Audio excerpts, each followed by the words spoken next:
Un saludo a todas y a todos, soy el sacerdote anglicano Jairo Antonio Popó Vallecilla y el día de hoy vamos a continuar con nuestro curso de introducción a la teología teniendo como texto base el texto de José María Rovira Belloso de la editorial Biblioteca de Autores Cristianos de la colección Sapiencia Fide, serie de manuales de teología. Se los recomiendo. Ya por aquí voy a colocar el link del primer encuentro que tuvimos sobre esta introducción a la teología. Vamos hoy a abordar dentro del primer gran tema que es ¿qué es la revelación de Dios? Vamos a entrar sobre el misterio se revela permaneciendo escondido.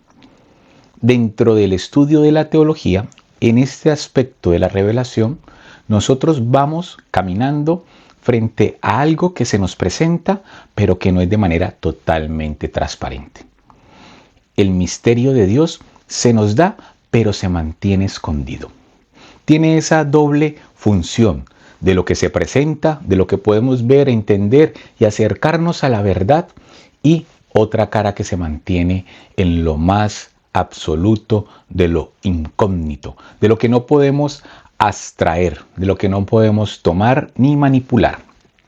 Por eso, toda acción de acercamiento al conocimiento de la verdad de Dios a través de su revelación siempre nos va a dejar a una distancia que no es una ruptura, que no es una distancia abismal, pero sí que nos posibilita una categoría importante, y es que no podemos, dentro del estudio de la teología, ni cualquier doctor en teología, magíster en teología, teólogo con los más grandes cartones de las mejores universidades en Roma o de Londres, podrá argumentar que conoce 100% a Dios. Porque esa parte que no se nos presenta como transparente, como evidente, es lo que hace que Dios sea una realidad. Porque si fuera un Dios que se nos presenta totalmente y que nosotros podemos observar, tener en nuestro poder, manipular, conocer y también abstraer con nuestra razón, ya no sería Dios. Sería un objeto cognoscible como los que tenemos a nuestro alrededor. Y Dios trasciende toda realidad. Y ya con este título de esta segunda clase, que es el misterio se revela permaneciendo escondido, ya vamos entendiendo un poco de la acción también del teólogo. El teólogo es la persona que a través de la razón, a través del raciocinio y de la experiencia personal y comunitaria, se acerca a la verdad en tanto que revelada. Nos acercamos a los objetos revelados que nos están anunciando, mostrando una dimensión de Dios. Y es allí donde la acción interpretativa y hermenéutica de la realidad, de la tradición, de las sagradas escrituras, y algo muy importante que es vital para la acción contemporánea del teólogo, de la realidad contextual del creyente y de la comunidad que camina teniendo como cabeza a Cristo en medio de la contingencia histórica, interpretar sus dolores, sus necesidades, sus anhelos y sus esperanzas. El teólogo es un hermeneuta de las escrituras, de la revelación, de la experiencia personal, pero también es un hermeneuta de la situación de la comunidad que camina con Cristo. Y seguimos con nuestra lectura y vamos haciendo nuestro comentario y vamos teniendo nuestra sesión. Ustedes saben, mis estudiantes de teología, que mi metodología es una metodología cercana. Vamos teniendo el aspecto sistemático que nos va dando la fuente y también la bibliografía, y en medio vamos dando nuestro aporte y vamos caminando con los autores en unos puntos donde estamos de acuerdo y en otros donde debemos utilizar otra herramienta del teólogo, la razón crítica.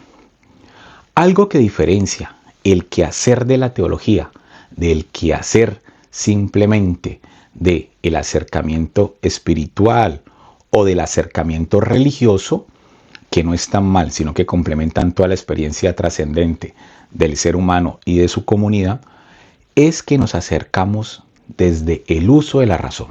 Un teólogo no es una persona que solo repite, como un loro, decía un compañero dentro de la facultad, compañero que recuerdo mucho. Él decía, el teólogo no es un loro que repite lo que dice el profesor o lo que dice algunos autores, ¿no?, ya de renombre. No, el teólogo es el que pone en acción su razón, el que pone en acción su criterio, y teniendo como base las fuentes de la teología, va interpretando y va dando una voz de esperanza. El teólogo también es un profesional en esperanza. Podríamos decir que dentro de la acción teológica está en el fondo la esperanza. Es un esperanzador profesional. Por una parte, si Dios es luz y amor, esas dos categorías siempre se nos presenta en lo trascendente. Dios como luz, Dios como amor. No tenemos una palabra exacta para abordar la realidad de Dios. No tenemos una expresión dentro de nuestro lenguaje para expresar ese contacto que hemos tenido cada uno de nosotros con lo trascendente. Y aquí en este curso voy a nombrar mucho también el aporte de Rudolf Otto en su gran libro Lo Santo, porque él allí nos dice que ese contacto con lo trascendente que tenemos cada uno de nosotros es casi imposible de transmitir con las palabras. Y aquí se nos presenta a Dios como luz y como amor. Es lo que tenemos a la mano dentro de nuestro lenguaje para poder acercarnos a la verdad trascendente de Dios, que nos supera a todos. Y cualquier teología, cualquier acercamiento es limitado. También es importante que entendamos que la labor del teólogo es una labor limitada. Y eso también nos permite ir bajando un nivel, ir bajando un cambio en nuestra prepotencia, en creernos los dueños de la verdad, en creernos que las facultades de teología son los lugares donde trabajan con la verdad absoluta, son los genios y los seres superiores, y que las demás facultades, la de derecho, la de medicina, la de literatura, matemática, licenciaturas, son facultades secundarias. No. Nosotros los teólogos y las teólogas y los que están trabajando dentro de las facultades de teología deben de reconocer con humildad que trabajamos con un elemento que se nos escapa y que nuestra labor es limitada. Y en medio de ese reconocimiento limitado, tenemos que ser lo que ya nos plantea aquí el autor de las características que a partir de nuestro lenguaje podemos identificar a Dios. Luz y amor. Nosotros, los que estudiamos en alguna facultad de teología, los que somos profesores de teología, los que vamos caminando dentro del ámbito académico, dentro del área de la teología, tiene que verse proyectado en nuestros contactos con nuestros estudiantes estas dos categorías que nosotros hemos identificado en Dios, porque son cercanas a la experiencia humana. Ser luz y compartir el amor. Cuando nosotros identificamos a un profesor de teología que es luz y que comparte con amor su conocimiento, podemos decir que ya ha comenzado el reconocimiento del ser del teólogo en ese docente. Si solo es un egocéntrico y una persona que solo está allí por el renombre y por el salario, pues lo que estamos viendo no es a un teólogo, sino a un funcionario como uno más, y eso es válido, ¿no? Que va, trabaja, gana su dinero, tiene un conocimiento frente a un aspecto de la humanidad, que este sería el aspecto trascendente, ¿no? El aspecto de lo religioso, cobra su dinero y se va. Pero el quehacer del teólogo va un poco más allá. Tiene que reflejar también esas dos categorías que nosotros dentro del camino de la teología hemos identificado en el objeto que estudiamos, el amor y la luz. Por una parte, si Dios es luz y amor expansivos, hay que entender que está siempre a punto de revelación, de un género u otro de revelación natural o sobrenatural. Ya habíamos hablado sobre esa revelación natural que se da en lo que tenemos a nuestro alrededor, en la naturaleza. Esa es la primera revelación a la cual nosotros nos enfrentamos. También la revelación que nos hace a nosotros seres existentes.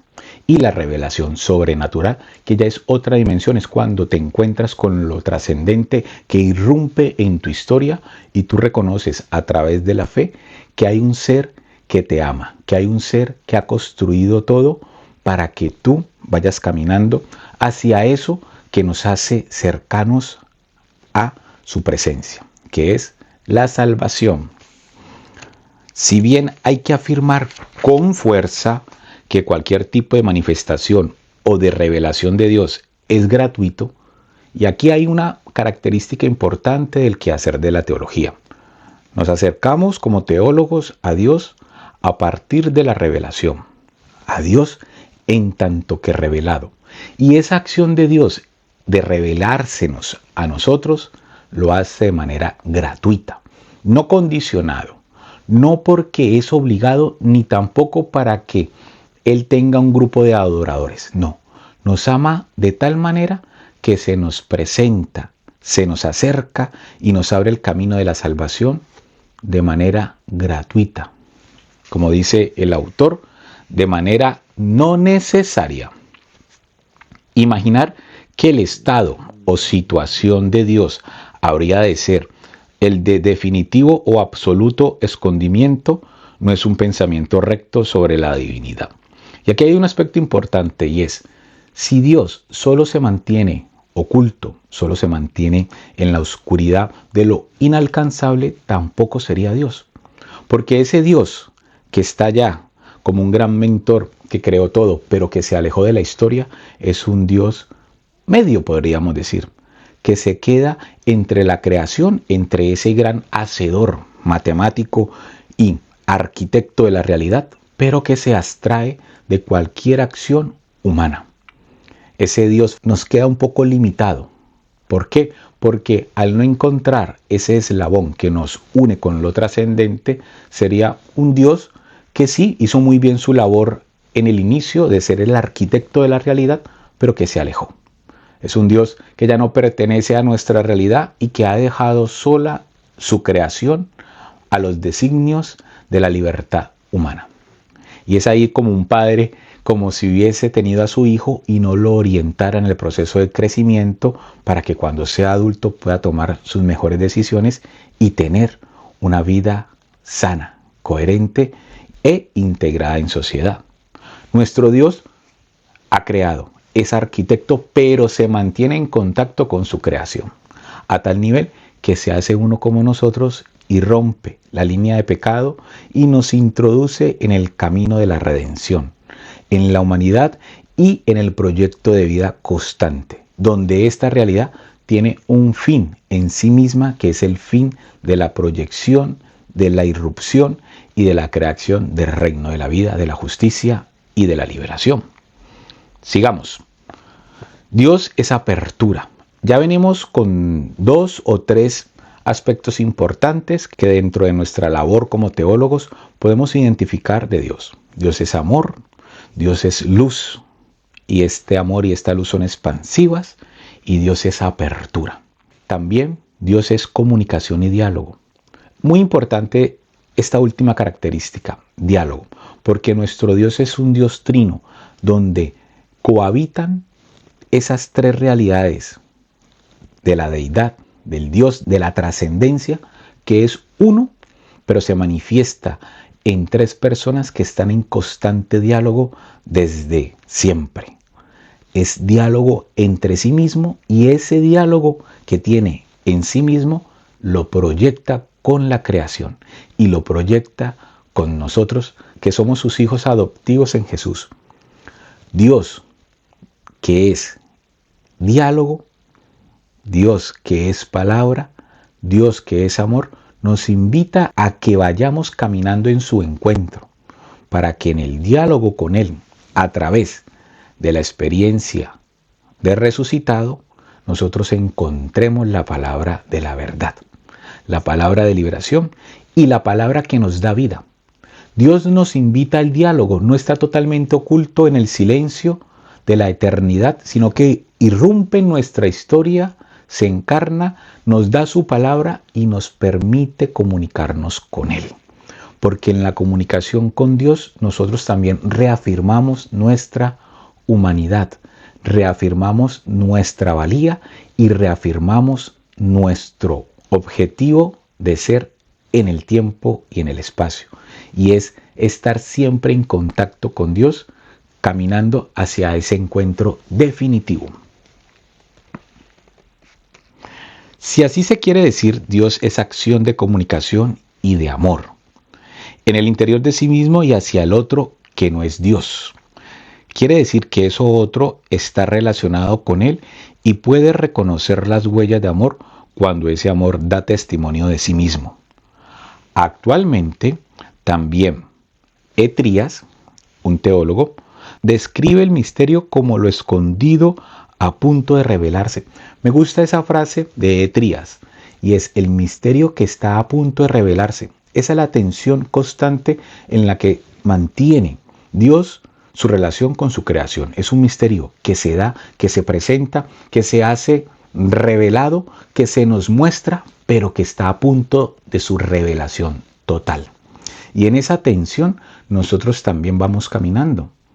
Es en medio de mover un poco la cortina que encontramos la luz de Dios, entramos en comunicación con Él, entramos en contacto con su palabra que se ha hecho carne, que nos ha mostrado el camino, y nosotros participando de la iglesia a través de los sacramentos, a través de los dones que recibimos del Espíritu Santo, hacemos vivo y construimos en nuestra realidad el reino de Dios, que es una forma de vivir ya en el presente lo que se nos va a revelar al final como manera definitiva. Nosotros también como iglesia vivimos en esa tensión del ya pero todavía no. Vivimos ya en esta historia, tú y yo, que estamos aquí haciendo el ejercicio teológico para introducirnos en el proyecto de Dios desde el uso de la razón, construyendo de manera colectiva lo eclesial a través de la palabra, la tradición, las sagradas escrituras y del encuentro personal con Dios, la construcción del reino aquí y ahora, con nuestras acciones, con los proyectos y con la caridad. Y en medio de esa labor eclesial que vamos siendo orientados por Cristo, que es la cabeza de la iglesia, vamos también proyectándonos hacia ese mañana, cuando sea ya la realidad definitiva de la irrupción del reino de Dios en nuestra realidad. Capaz de revelarse en el espacio y en el tiempo, en signo y escritura y encuentro, y en mística unión. El misterio del escondido, que se comunica graciosamente. Aquí graciosamente no es que nos dé gracia, que nos sea cómico, sino a través de la gracia.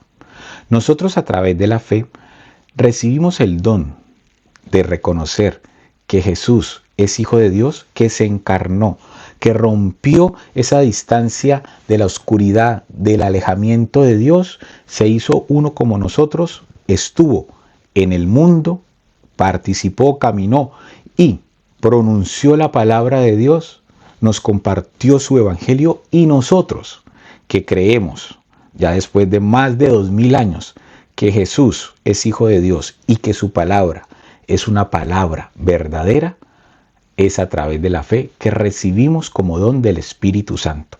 Por eso el Espíritu Santo es el que actúa ahora en la realidad para que esa comunicación y esa revelación tome carne, se encarne en nuestra historia y que nosotros reconozcamos que esa transformación que hemos recibido a través del bautismo nos lanza a la construcción de un mundo mejor.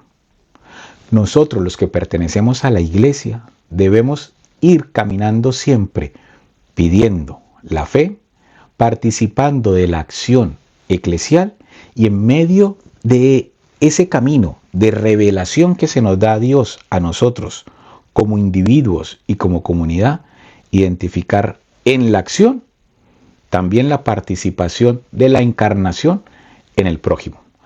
Dios hoy a través de Jesucristo también se encarna en el rostro del pobre. Y nosotros, a través de nuestra acción eclesial y de nuestra fe diaria, debemos reconocer en el pobre la encarnación de Jesús, y cuando lo ayudamos y cuando hacemos nuestra caridad, no lo hacemos por prepotencia, no lo hacemos porque queremos que el otro nos agradezca o que el párroco diga, uy, qué bueno es este catequista o qué buena es esta líder. No, lo hacemos porque reconocemos que Dios, siendo amor, se nos revela, nos da su gracia, nos abre el camino de la salvación y nos comprometemos como hijos suyos adoptivos en Jesús en seguir el anuncio que su Hijo predilecto nos dio, que es amar a nuestro prójimo como a nosotros mismos, que es la palabra del día de hoy.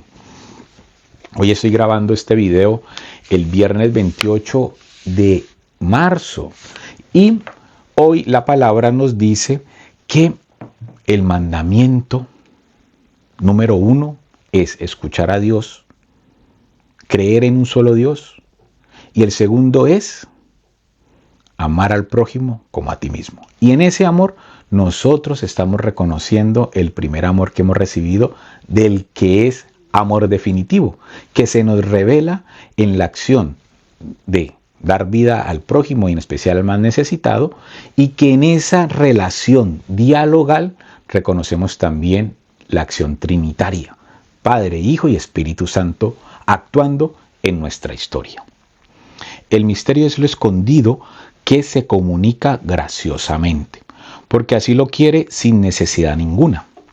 De otra manera, la revelación no es la mostración de un objeto patente, que nada de sí mismo deja escondido. No. Desde Platón a Heidegger, el misterio es lo que, aún revelado como verdad, permanece intangible, inefable, incomprensible y oculto. Podemos retomar ahí la lectura del libro de Isaías 45:15. Les recomiendo que la lean y que la tengan allí siempre escrita, porque nos muestra cómo ya este profeta nos decía esa parte importante, nos la presentaba del Dios que se revela, pero que se mantiene intangible, inefable e incomprensible. Esta manera de concebir las cosas es muy distinta de la concepción hegeliana de revelación, entendida como plena luz solar de mediodía.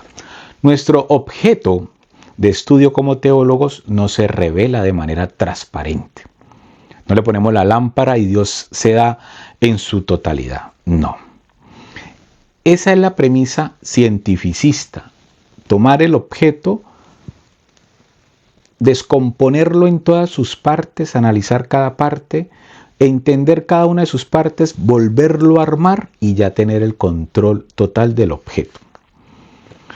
El sistema científico, el método científico, nos lanza a conocer el objeto en su totalidad. Es evidente que la ciencia nos permite en este momento comunicarnos, estar vivos. La ciencia es necesaria para el desarrollo humano. Pero el método científico no es la única forma de acercamiento a la realidad. También lo trascendente, lo que está por fuera de la materia, debe ser conocido. Debemos de hacer el ejercicio de acercarnos a eso que los filósofos llaman lo metafísico, lo que está más allá de lo físico. Y en medio de esa inquietud del ser humano de conocer más allá de lo que se le presenta como evidente y que está unida con las preguntas filosóficas de dónde venimos, quiénes somos, no qué somos, porque el qué somos ya la biología lo ha descubierto, ¿no? La antropología, la sociología, el qué somos.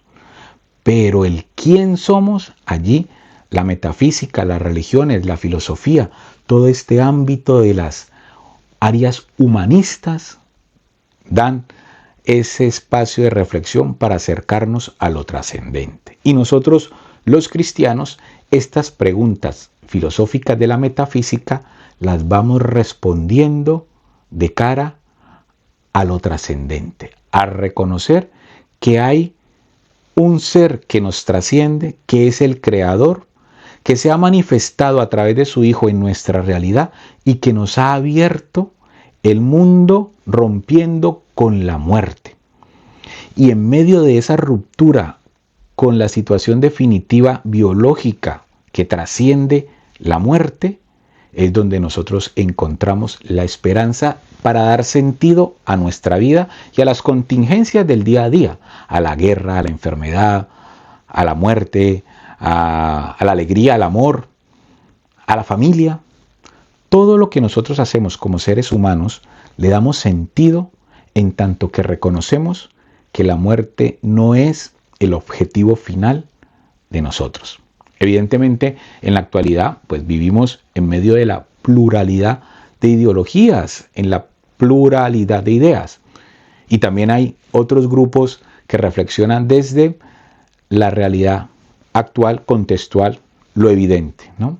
El vitalismo, también está el existencialismo, el fatalismo, el ateísmo, bueno, líneas de pensamiento que para grupos de personas es válido y que nosotros como cristianos también deberíamos de conocer, porque no somos ajenos a la influencia de estas tendencias filosóficas en nuestro quehacer como teólogos. Un teólogo debería de conocer también en profundidad la teología. Por eso es importante que cada teólogo pudiera terminar, estudiar y graduarse como filósofo. Yo soy licenciado en filosofía de la Universidad Católica del Norte y teólogo de la Universidad Católica de Oriente en Colombia. Y es muy importante entender esas dos bases para poder hacer una buena teología, una teología contextual, una teología arraigada en las bases de la filosofía, de la teología, pero mirando también a las ciencias auxiliares, la antropología, la historia de las religiones. Qué importante es que un teólogo también conozca la historia de las religiones y la filosofía de las religiones, porque le da la base del origen de la condición humana frente a la relación con los seres espirituales. Y a partir de allí entender también cómo dentro de nuestra psiquis, dentro de nuestra organización social y dentro de nuestras relaciones económicas, políticas y de poder, juega un papel muy importante nuestra relación con lo trascendente. Y seguimos ya para terminar esta clase del día de hoy. Y es, actualmente Bruno Forte se opone también a la manera hegeliana de interpretar la revelación, como manifestación total de lo que estaba escondido y ahora está patente del todo, lo que ya veníamos hablando. Esta concepción ilustrada evaporaba el misterio, que debe entenderse mejor como lo que se abre desde el seno que al mismo tiempo lo esconde. Hoy debemos hacer un recorrido frente a dar valor al misterio, pero al misterio no como lo misterioso, lo oculto, lo oscuro, no, el misterio como eso que está a punto de revelarse. Ya el filósofo surcoreano, arraigado aquí en Alemania, Byung-Chul Han, nos habla sobre cómo lo misterioso jalona el proceso de la esperanza, porque no sabemos cuál es el futuro que se nos avecina, y en medio de esa incertidumbre podemos nosotros comenzar a construir un mundo mejor. Desvelamos un poco lo que se nos avecina, pero tenemos la oportunidad de escribir un futuro mejor posible para todos en medio de eso que no conocemos, pero que tenemos la posibilidad de transformación. Por eso es muy importante que el misterio, eso que se oculta también en el amor, ¿no? Cuando estamos cortejando a nuestra pareja, siempre hay algo que se nos oculta. Y es allí, cuando conocemos a alguien que tampoco lo conocemos totalmente. Conocemos una parte de la persona y nunca terminamos de conocerla. Y esa parte que se nos oculta de la persona también es algo que nos motiva a seguir conociendo, que nos motiva a seguir creando escenarios de diálogo y de humanización. Cuando el ser humano considera que ya conoce todo del otro, es muy fácil creer que se puede manipular, que se puede mover y utilizar como una ficha dentro de un engranaje. Por eso evitemos cualquier tipo de cosificación del ser humano, identificación de la esencia del humano en manos de unos pocos, porque es peligro de manipulación, de cosificación y de creerse unos superiores a otros. Todos nos igualamos en la medida en que estamos en proceso de cambio, en la medida en que estamos en proceso de superación y en la medida que lo humano no se revela de manera transparente, sino que se va dando a través de la historia. Y lo humano se va dando a través de la historia porque tenemos la capacidad de ir construyendo de manera colectiva espacios mejores. Cada vez que la humanidad comete un error, tiene la capacidad de mejorarlo y que su próxima acción sea mejor que la anterior. Y es allí, en medio de eso que se nos va ocultando en la historia, no como misterioso, oculto, mágico, diabólico, no, sino como el misterio que también habita en nosotros y que emana del misterio definitivo que es Dios, que podemos nosotros ir caminando en el proceso de humanización. Y terminamos la clase de hoy con lo último que se nos dice aquí en este párrafo. Algo se abre o pone de manifiesto sin dejar de permanecer radicalmente escondido. Asconditus in revelatione, revelatus in asconditate. Dios es el tesoro que gratuitamente anuncia su presencia siempre escondida. Bueno, mis estudiantes de teología, hoy terminamos esta segunda clase de este curso sobre introducción a la teología, que vamos teniendo como base el libro de José María Rovira, y ya abordamos el segundo párrafo, que tiene como título El misterio se revela permaneciendo escondido. La próxima clase vamos a abordar el cuarto párrafo, que es Dios y el hombre. Hasta pronto.